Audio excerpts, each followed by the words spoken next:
Mesdames et messieurs, bienvenue dans cette émission Dis-moi tout. Aujourd'hui, je reçois un excellent journaliste, un analyste politique de la République démocratique du Congo. Sûrement vous le connaissez, alors on le reçoit dans cette émission Dis-moi tout pour qu'il puisse nous dire tout en rapport avec l'actualité politique de l'heure. Son nom c'est Trésor Massanka. Trésor, bienvenue. Bienvenue Gilles Max Mouyou, merci pour cette première invitation, surtout que vous venez de lancer votre émission sur la place publique. Exactement. Dis-moi tout. En tout cas, nous vous jetons des fleurs par rapport à cette initiative parce qu'un journaliste doit s'actualiser du jour au jour, il ne peut pas rester bras croisés. Vous vous êtes dit, vous devez aussi vous lancer dans cette grande bataille médiatique, que ce soit sur le plan web, si on peut dire ainsi. Et aujourd'hui, quand même, nous sommes quand même fiers d'avoir quand même un excellent journaliste qui a aussi cette petite initiative de faire découvrir à la population congolaise ce qui se passe ici chez nous. Oui, parce que les web TV, c'est plus à Kinshasa. Ici à Lubumbashi, beaucoup ne veulent pas exploiter. Alors nous sommes lancés directement à cette aventure-là. Et vous savez, surtout à Kinshasa, plusieurs journalistes se nourrissent de ces web parce que chacun crée sa propre chaîne, ils utilisent les web.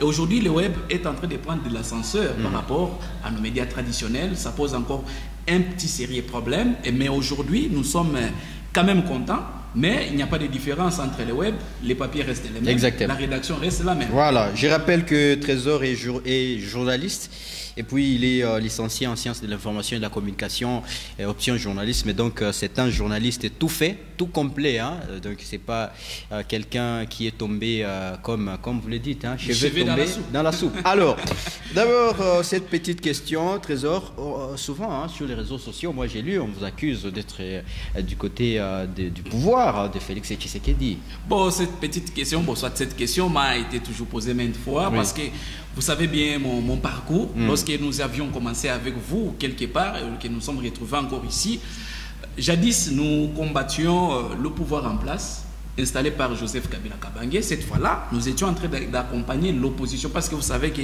l'opposition est une lampe qui éclaire les gouvernements.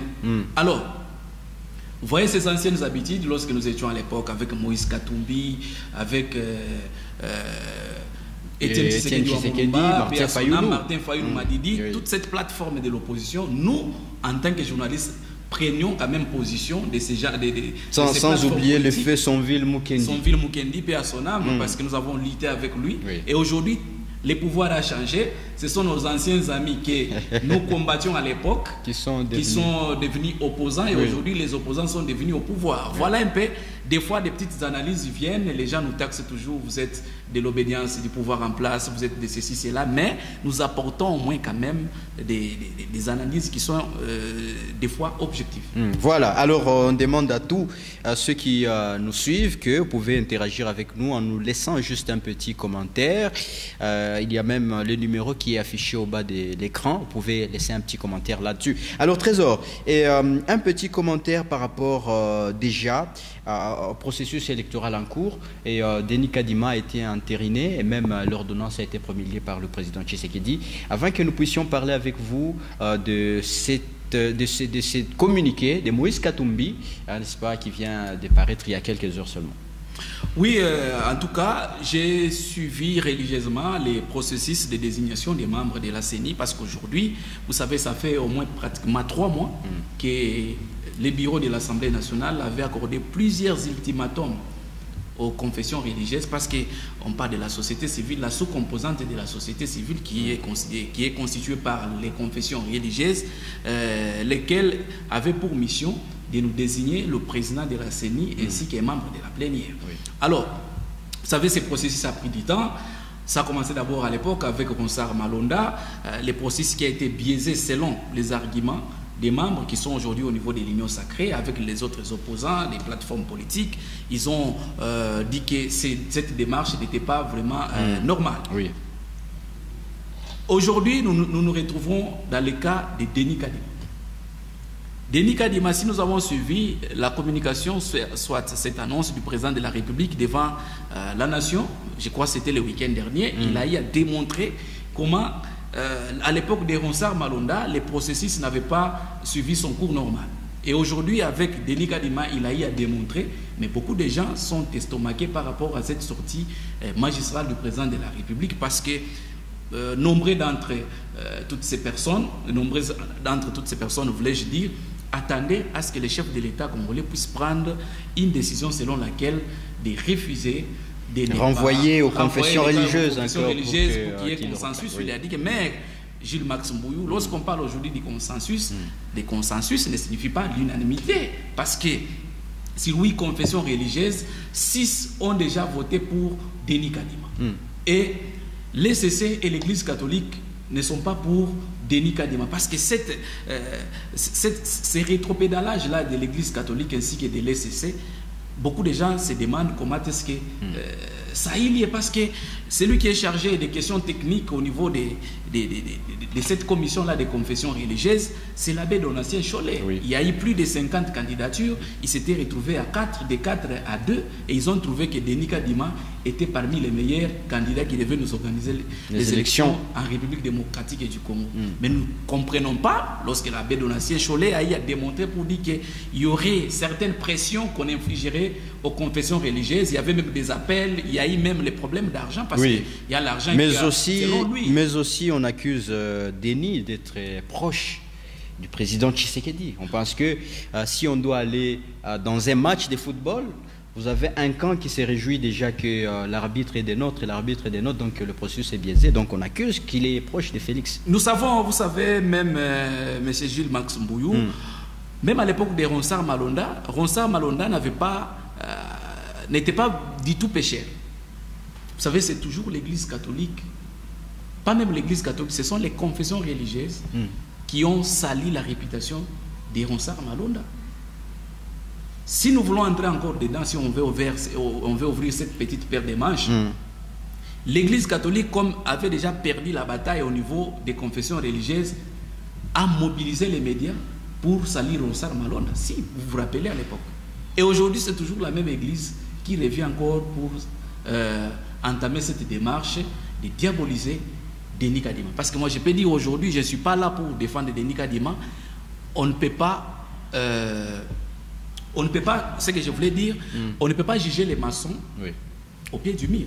On juge les maçons, un bon maçon au pied du mur. Il faut le juger. Il faut les juger. Attendons les processus électoraux en République démocratique du Congo est déjà en cours.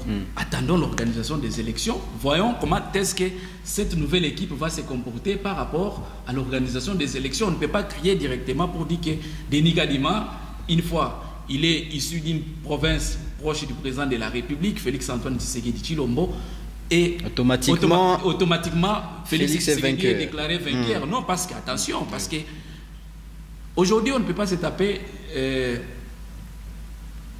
on ne peut pas se bomber la torse devant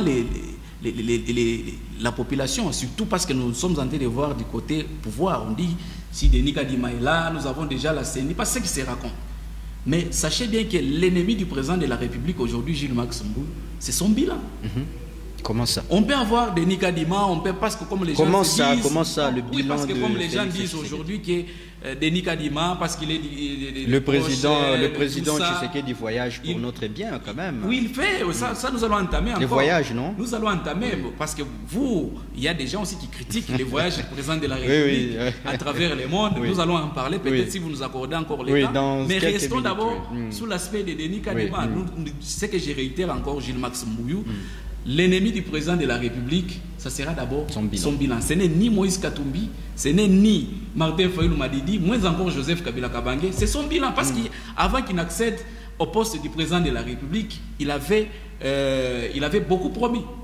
Il y aura ceci, cela, je ne peux pas quand même étaler ça ici. Mais à la fin de son mandat, c'est nous, peuple, qui allons lui demander qu'est-ce que vous avez fait. Exactement. Et qu'est-ce que vous avez fait. C'est en ce moment-là que la population, si la population veut veut renouveler cette confiance encore en la personne de Félix Antoine Tshisekedi Tshilombo en 2023, c'est dans les urnes que nous allons manifester cela. Voilà un peu ce que je pouvais dire. Alors, quelques heures après, c'est le CLC, n'est-ce pas, le CLC, vous avez Ensemble des Katumbi, vous avez la Mouka, où on va dire Sidé et Nouvel Élan de Martin Fayoulou, mais également le FCC de Joseph Kabila qui vont se mettre en bloc pour exiger la dépolitisation de la CENI. Comment vous trouvez ces blocs-là? Mais c'est un bloc qui est à courte durée, parce que lorsque vous regardez même les revendications, la dépolitisation de la CENI, l'Assemblée nationale est composée de 500 députés. Et au niveau de l'Assemblée nationale, le FCC de Joseph Kabila Kabange est valablement représenté. Cette loi, la nouvelle loi de la CENI, parce que son initiateur c'est Christophe Lutundula à l'époque, il fut député, aujourd'hui il est ministre. C'est une loi qui a été proposée au niveau de l'Assemblée, qui a été votée massivement par les députés nationaux. Nous avons tous suivi à travers les médias. Pourquoi à cette époque-là, l'FCC de Joseph Kabila Kabange ne pouvait pas bloquer la machine? Moins encore Martin Fayoulou, parce qu'il fait partie aussi du nombre des députés, Adolphe Mozitou aussi, y compris Ensemble pour la République de Moïse Katumbi Tshapwe, qui a beaucoup de députés, plus de 60 députés au niveau de l'hémicycle national. Aujourd'hui, en quoi cette revendication-là va apporter des fruits au sein de la population? Il faut laisser la population calme, se préparer aux élections, parce qu'il faut avoir ce courage qu'avait fait l'IDPS à l'époque, avec à la tête Félix Antoine Tshisekedi Tshilombo, qui a dit avec INC, dire avec ou sans machine à voter, nous irons aux élections. Que ce même exercice-là soit fait aussi par les autres plateformes politiques. Alors, au lieu de... Parce que l'idée dans leur tête, Gilles Max Mbouyou, parmi toutes ces plateformes politiques avec leurs leaders, c'est le dialogue. Or, la machine est déjà en marche pour dialogue, partage des postes. C'est ça le problème. Nous avons besoin d'organiser les élections, changer cette classe politique qui est déjà pourrie, parce qu'aujourd'hui, lorsque vous suivez à Kinshasa, dans les chefs des députés, on nous parle aujourd'hui des débauchages, il y a les billets d'argent qui circulent pour basculer d'un camp à un autre, on change des lois en désordre, les députés ont un mandat impératif, il peut changer comme il veut, il ne peut pas avoir, les injonctions de sa plateforme politique qui est représentée au niveau de l'Assemblée. Tout ça, ça doit être changé en 2023, d'où nous devons organiser les élections. Sans oublier la question d'un candidat à multiples postes. Donc, vous êtes député national, député provincial, sénateur, mandataire même. Voilà, aujourd'hui vous avez des gens comme Ngoï Kassanji. Il y a aussi les messieurs, c'est qui même le gouverneur Jacques Yaboula lui-même, il est aussi député provincial, national, il est gouverneur. Donc ce sont des et tous ces postes-là, vous verrez, les suppléants, c'est les beaux-frères, cousins, cousines, copines. C'est toujours comme ça. Voilà. Et tous les gens qui sont en train d'acclamer derrière ces politiques-là, ils ne se retrouvent en rien. C'est ça le problème, Gilles Mac. Voilà, en tout cas, Trésor Massanka, on va très rapidement passer à cette autre question. Vous avez tout à l'heure parlé du social. Le président avait beaucoup promis, mais on le voit beaucoup voyager. Hein. Ça ne vous inquiète pas? Bon, moi je suis en train de voir, ça ce sont mes analyses. Hein. Lorsque le président de la République, Félix Antoine Tshisekedi Tshilombo, a accédé au pouvoir en 2019, selon les analyses que nous sommes en train d'émettre, ces derniers auraient trouvé les pays qui étaient enclavés. Une fois accédé au pouvoir, il a voulu désenclaver la République démocratique du Congo. Vous savez, il y avait des tensions à l'époque entre les régimes de Joseph Kabila Kabange qui ne voulaient pas de l'ingérence de la communauté internationale, quant à même à l'organisation des élections. La RDC était vraiment bloquée partout. Et lorsque Félix Tshisekedi accède au pouvoir, il a commencé avec ses premières missions diplomatiques, c'était au niveau de l'Afrique centrale. Il a effectué des voyages pour nouer ses relations avec l'Afrique. Après l'Afrique qui s'est emballée au niveau de l'Europe. Et aujourd'hui, il est en train de nouer cette diplomatie entre la République démocratique du Congo. Question de trouver cet échange bilatéral entre notre pays avec les autres pays occidentaux afin qu'ils viennent investir aussi chez nous en République démocratique du Congo. C'est un travail dur. Aujourd'hui, on peut crier pour dire qu'il est en train de voyager. On faisait avec vous une petite blague ici. On dit qu'il a effectué plus de 180 voyages en RDC, jusqu'à tel point qu'on n'a vu aucun investisseur ici chez nous. Quelqu'un a même dit aucun cambiste n'est arrivé. Aucun cambiste. En tout cas, ça c'était une blague. Non, c'est une blague. Hein. Oui, c'était une blague. Il n'y a pas de cambistes qui sont arrivés. Oui, il n'y a pas de cambistes parce que Aujourd'hui, nous sommes en train de nous moquer de ces voyages effectués par le président de la République. Il y a des fruits. Oui. Il est allé récemment dans un pays où il a porté 1 milliard. Oui. C'était aux Émirats arabes. Il a porté 1 milliard de dollars avec quelques chars pour les militaires. Pour l'effort de guerre au niveau de l'Est de la République. Nous avons loué cela. Peut-être attendons. Ces voyages pourront encore nous donner les fruits. Ce n'est pas peut-être aujourd'hui, peut-être demain. Alors, il y a une petite anecdote, mais ça reste à vérifier. Quelqu'un a dit que, comme Dan Gettler, n'est-ce pas, c'est un Israélien. Hein, je les connais. Et il a beaucoup... il a investi en République démocratique du Congo. Et le président avait demandé qu'on puisse revoir certains contrats, surtout celui de Dan Gettler avec... les histoires de la Gécamine. Voilà, il y avait beaucoup d'opacité. Oui, les royalties de la Gécamine, ça vous prend beaucoup d'argent. Pour votre gouverneur, Gilles-Max Mbou, selon nos câbles diplomatiques, l'IGF s'est déjà lancé au niveau de la Gécamine pour enquêter. Exact. À partir, je crois que c'est à partir de l'année 2010 jusqu'à nos jours. Nous attendons encore les résultats de son audit qu'il a déjà déclenché au niveau de la Gécamine. Nous allons comprendre, même si vous voyez les passages du président de la République ici dans le Haut-Katanga, là-bas, il a dit on doit revoir les contrats miniers. Voilà. Parce qu'il faut revoir. Parce que, allez-y au niveau des délicacies, ici, Gilles Max, vous allez trouver dans des mines, les Congolais sont dans des très mauvaises conditions. Oui. Un Chinois vous fait travailler du matin jusqu'au soir, à midi, vous donne un Thompson et une boule de foufou pour que vous puissiez manger sans légumes. Des fois, ils ne sont pas bien équipés. Mais à la fin du mois, ils vous donnent 100 000 francs, 90 000 francs. J'avais loué à l'époque de Moïse Katumbi ici. Lorsqu'il fut gouverneur, il passait dans des carrés miniers où il interdisait, il demandait à tous ces chefs-là de bien équiper les Congolais, de bien aussi les payer, pas moins de $100. Mais aujourd'hui, ces mecs, allez-y ici chez les Japonais, chez les Libanais, les Indiens, les Pakistanais qui sont ici, dans des boulangeries par-ci, par-là, ils payent combien de Congolais? 90 000 francs, 80 000 francs, quelqu'un vous travaille. Et que fait le gouvernement provincial? Regarde toujours. C'est pourquoi j'ai lu la question orale avec le débat qui a déjà lancé au niveau de l'Assemblée nationale par le député national, je crois il est de l'IDPS, qui a déjà lancé cette question orale écrite au ministre du Commerce. Au ministre du Commerce qui sera là pour répondre. Parce que ça ne se comprend pas. Voilà. Parce qu'aujourd'hui, dans un pays sérieux, on peut voir un investisseur, un étranger qui s'assoit dans un magasin toute la journée en train de vendre. Que fera alors les Congolais? Voilà. C'est tout un problème. Alors, Trésor, on est presque à la fin, mais avant de terminer cette émission, on va vous poser une petite question sur la gratuité de l'enseignement. Je vous ai posé, mais vous avez escamoté ça. La gratuité de l'enseignement, comment vous trouvez? En 1 minute seulement. En 1 minute, moi je demande à ce que j'appelle au dialogue, comme ce qu'avait fait l'archevêque Ambongo, qui a demandé au gouvernement de passer par le dialogue. Il ne suffit pas d'aller en bras de fer, parce qu'aujourd'hui le gouvernement n'a pas d'infrastructure scolaire, si on peut dire comme ça. Ils doivent aller négocier avec l'Église catholique. Question d'aplanir toutes ces divergences-là, question que nos enfants puissent reprendre le chemin de l'école. On ne peut pas quand même comprendre plus de milliers des enfants qui sont aujourd'hui dans la rue, ils ne savent pas comment reprendre avec leurs cours au niveau de l'école. Ça pose encore un sérieux problème. D'où nous demandons l'implication du garant de la nation, qui est Félix-Antoine Tshisekedi Tshilombo, de bien prêter oreille attentive quant aux revendications des enfants. Je crois que ces enfants-là ont été reçus par Jama Kabunda, qui est le premier vice-président de l'Assemblée nationale à Kinshasa. Je crois que toutes ces revendications-là sont déjà sur la table du président de la République. Dans les jours à venir, ces enfants-là peuvent reprendre leur chemin de l'école. Voilà. Alors, une information adressée au maire de Lubumbashi.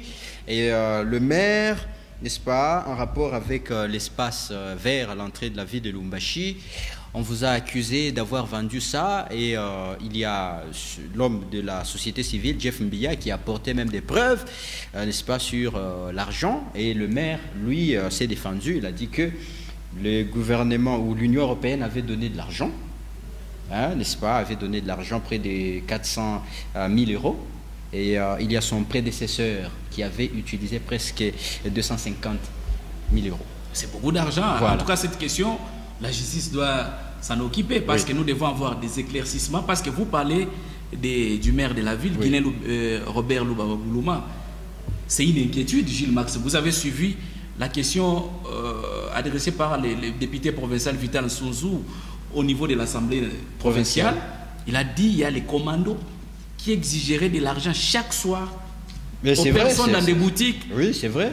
C'est inconcevable. Oui, c'est vrai. Inconcevable, c'est dans des pays sérieux. Oui. Pour voir la tenue d'un militaire, c'est dans des casernes. Mais ici nous n'avons que la devenu police très qui peut protéger la population avec ses biens. Mais aujourd'hui, ce n'est pas le cas. C'est le problème des cache-nez. Ça pose aussi problème, Gilles Marc, parce que Oui. je sais que nous sommes à la fin de l'émission. Les autorités doivent nous entendre. Oui. Parce que quelle est cette mesure-là qu'on peut prendre qui n'a pas de durée? Cache-nez, tout le monde. Tout le monde là, en cache-nez. On ne sait pas les bilans, c'est quoi? L'argent que ces policiers-là sont en train de percevoir en cas d'arrestation d'une personne qui ne s'est pas munie de son cache-nez, l'argent là va où? Lou Baba Boulouma doit nous expliquer. Ça fait plus de 3 mois, 4 mois, nous sommes en train de vivre sans qu'il y ait une alternative de cette mesure qu'il avait déjà prise. Ça pose encore ici un sérieux problème. Voilà, monsieur le maire, un autre problème, il faut résoudre ça. Donc, dans les jours qui arrivent, il y a des mouvements citoyens d'ailleurs qui veulent organiser des marches pour exiger qu'on puisse lever cette mesure-là parce qu'on ne comprend presque plus rien. Même au niveau de l'INRB, on donne les résultats, 24 cas. Voilà, c'est 0 cas et puis voilà. Donc, alors, les ports de cache-nez, ça il est grand temps qu'on puisse lever cette mesure. Merci à vous qui nous avez suivis. On vous dit tout simplement que cette émission, vous allez commencer à la suivre et pas simplement avec Trésor, mais avec beaucoup d'autres invités. Dis-moi tout. On remercie le directeur général, n'est-ce pas, de l'ISTEL. Hein, Janon Pagna. Le professeur Janon Pagna. Nous espérons que très prochainement, il sera avec nous, n'est-ce pas, et pour nous accompagner. Et aussi à Bruno Tchibangu Kabaji, qui est devenu le nouveau docteur en philosophie politique. Il a soutenu sa thèse au niveau de l'université de Lubumbashi. Désormais, il est devenu professeur. Voilà, merci beaucoup. Merci également à Raphaël Kassongo, hein, n'est-ce pas, qui nous accompagne toujours dans nos productions. Et vous pouvez nous laisser un commentaire. Vous voulez participer à l'émission, vous pouvez nous écrire. Le même numéro sur WhatsApp ou même sur nos comptes Facebook. Et vous aurez tous les détails. Merci beaucoup. Bye bye. Merci.